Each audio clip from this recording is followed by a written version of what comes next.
This is a speech which was given by the previous Lubavitcher Rebbe um,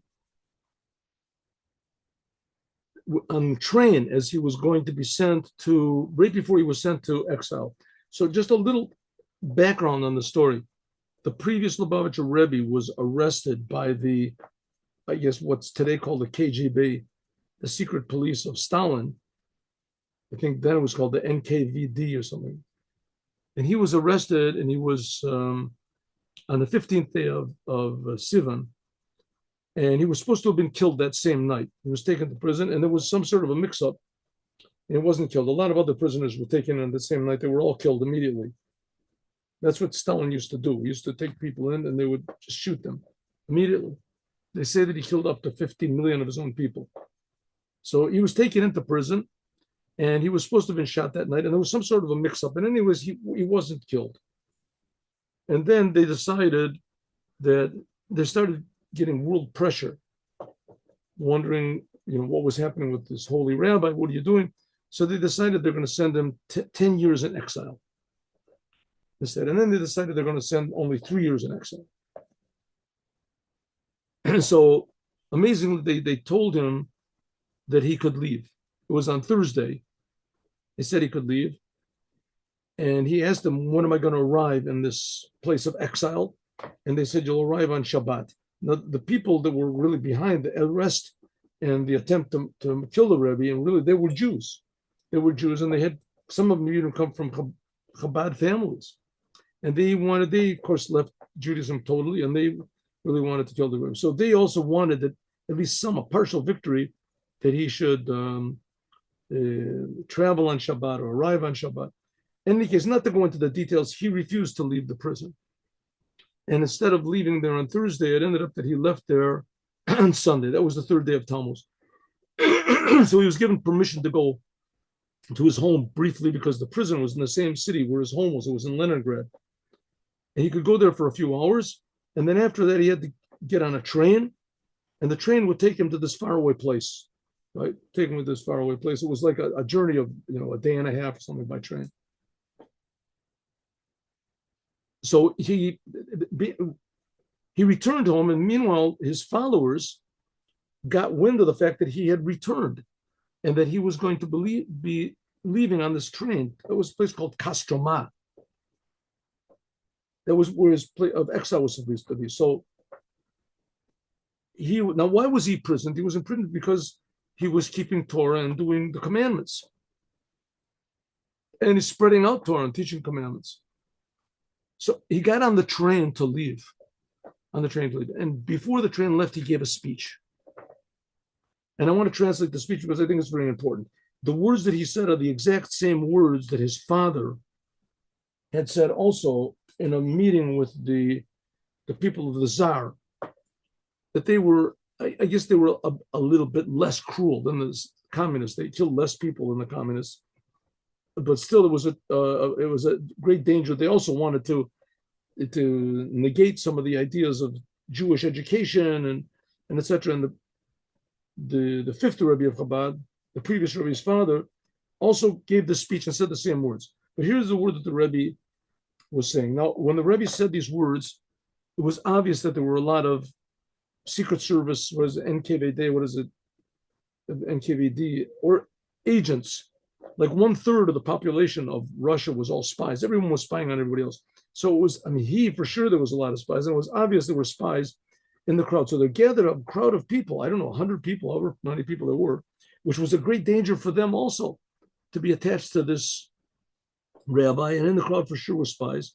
And the Rebbe then said these words, and I want to translate it into English. So maybe a little, it's very powerful. It says like this: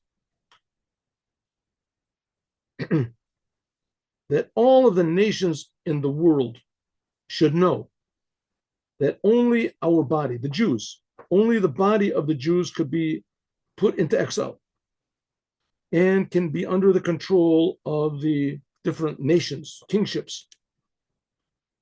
But in regard our souls, Jewish souls, were never put into exile, and no nation can possibly rule over them. our soul. Nishmatenu lo nimsru b'galut b'shibud malchut. V'chayavim anu lahachriz. And we must announce galui lein kol in a revealed way before everyone. Shekol ma shenogeh ledatenu. That anything which is relevant to the Jewish religion, Torah, and the Jewish people, mitzvotov, the commandments, uminagav, even the customs. Ein mishu yichshechapeh. There is no one that can force upon us, his opinion. The ein shum koch, there's no power, shel kafia, in the world, a force, rashai, that will be allowed, l'shavdenu, to imprison us. Because our bodies, you can put in our bodies, you can threaten us, you can beat us, you can even kill us, but you'll never be able to control our souls. Our souls, and we're willing to give our lives even for the smallest custom. Aleinu latzir, we have to make public, bakal atokif, with all of the power, the akshanut, and the stubbornness which Jews have, ubakal tokif koach hamasirut nefesh, and with all of the power of self-sacrifice of Judaism for these thousands of years. That's what's been keeping Judaism in existence. What should we announce? Al tigu b'mishichai. Do not touch my anointed ones.